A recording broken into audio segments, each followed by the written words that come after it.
Naquele tempo, o Senhor escolheu outros 72 discípulos e os enviou 2 a 2 na sua frente, a toda a cidade e lugares aonde ele próprio devia ir. E dizia-lhes: a messe é grande, mas os trabalhadores são poucos. Por isso, pedi ao dono da messe que mande trabalhadores para a colheita. Eis que vos envio como cordeiros para o meio de lobos. Não leveis bolsa, nem sacola, nem sandálias, e não cumprimenteis ninguém pelo caminho. Em qualquer casa em que entrardes, dizei primeiro: a paz esteja nessa casa. Se ali morar um amigo da paz, a vossa paz repousará sobre ele. Senão, ela voltará para vós. Permanecei naquela mesma casa, comei e bebei do que tiverem, porque o trabalhador merece o seu salário. Não passeis de casa em casa. Quando entrardes numa cidade e fordes bem recebidos, comei do que vos servirem, curai os doentes que nela houver, e dizei ao povo: o reino de Deus está próximo de vós. Mas quando entrardes numa cidade e não fordes bem recebidos, saindo pelas ruas, dizei: até a poeira de vossa cidade, que se apegou aos nossos pés, sacudimos contra vós. No entanto, sabei que o reino de Deus está próximo. Eu vos digo que naquele dia, Sodoma será tratada com menos rigor do que essa cidade. Os 72 voltaram muito contentes, dizendo: Senhor, até os demônios nos obedecem por causa do teu nome. Jesus respondeu: eu vi Satanás cair do céu como um relâmpago.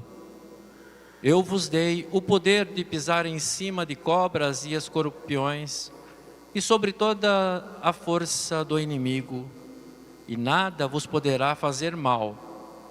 Contudo, não vos alegreis porque os espíritos a vós obedecem. Antes, ficai alegres, porque vossos nomes estão escritos no céu. Palavra da salvação. Glória a vós, Senhor.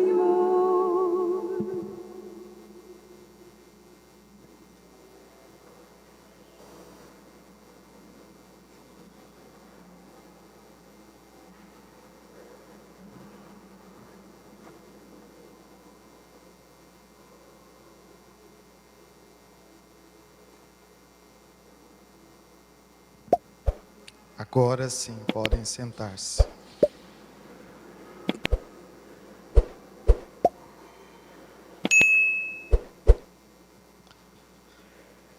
Normalmente, quando uma pessoa escolhe uma profissão, ela considera as suas qualidades, os seus dotes, ela considera as suas capacidades humanas. E não há nada de mal nessa escolha. Aliás, a pessoa precisa escolher bem a sua profissão, porque ela precisa tirar o seu sustento daquilo que ela faz.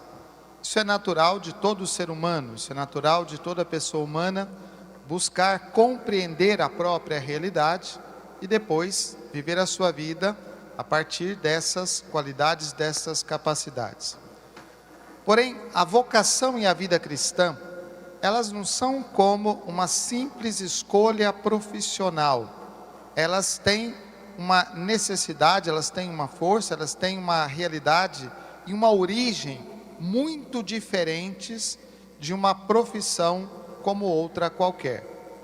Em primeiro lugar, a vida cristã é um dom e a resposta vocacional é necessariamente uma percepção pessoal da vontade de Deus, uma compreensão da vontade de Deus e uma resposta a essa vontade de Deus. É Deus quem chama, não é simplesmente uma coisa que nós imaginamos, uma coisa que nós queremos, e aí nós podemos viver assim.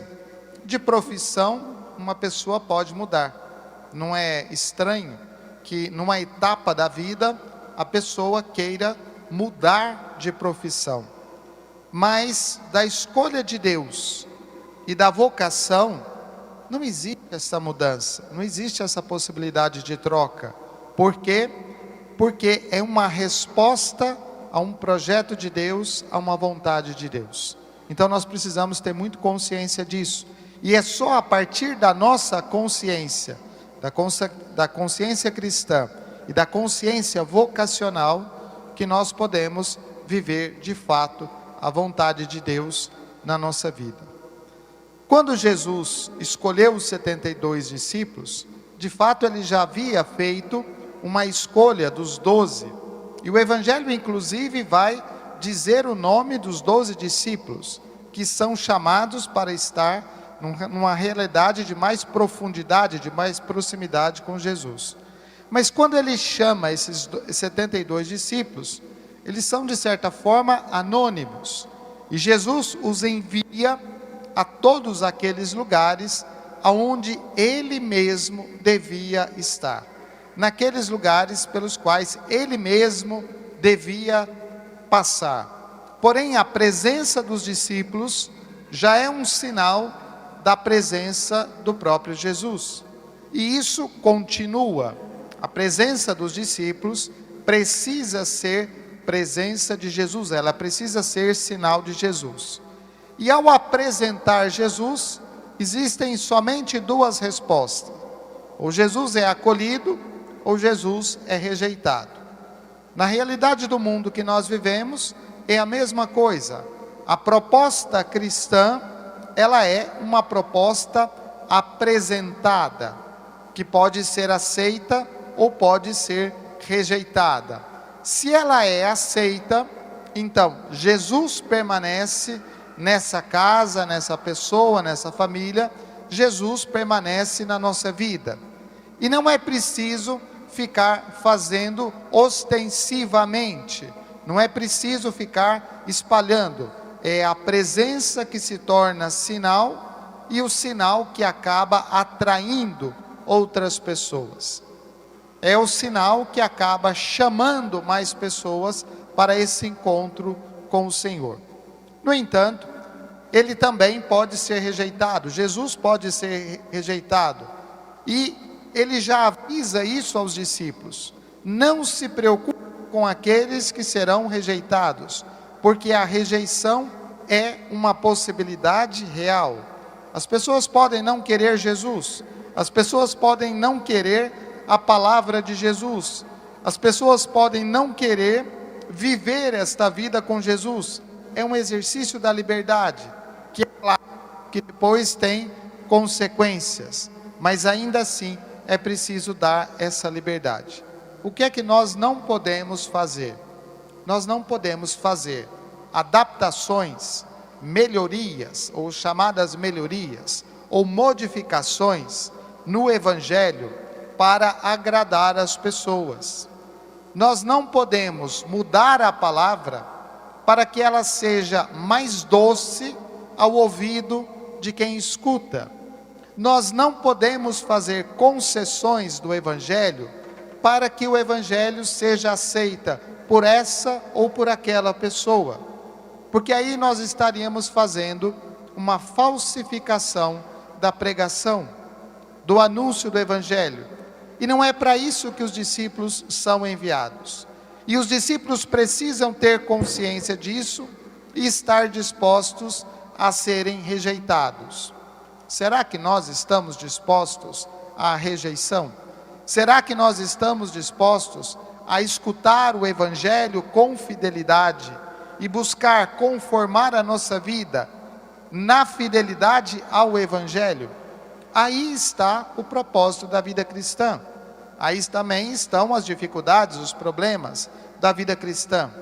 Não é simplesmente dizer que nós somos cristãos, mas é testemunhar aquilo que nós acreditamos, rezar o que acreditamos e professar ou viver aquilo que acreditamos na realidade do mundo. Os santos, eles nos ajudam nesse caminho. a exemplo de São José Maria Escrivá, porque eles fazem essa proposta da vida, eles mostram essa proposta da vida, não numa parte separada. Nós não podemos estar separados do mundo. Nós precisamos estar na realidade do mundo.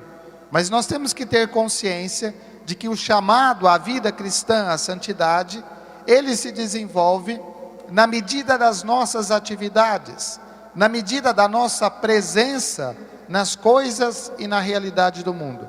Não porque somos separados, perfeitos, melhores ou já convertidos, mas porque a nossa fé se torna testemunho.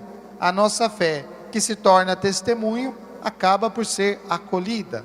Esta é a missão dos cristãos, essa é a missão dos discípulos. E ainda que existam obstáculos, dificuldades, os discípulos não têm medo desse tempo, porque os discípulos têm a força da palavra para ser comunicada.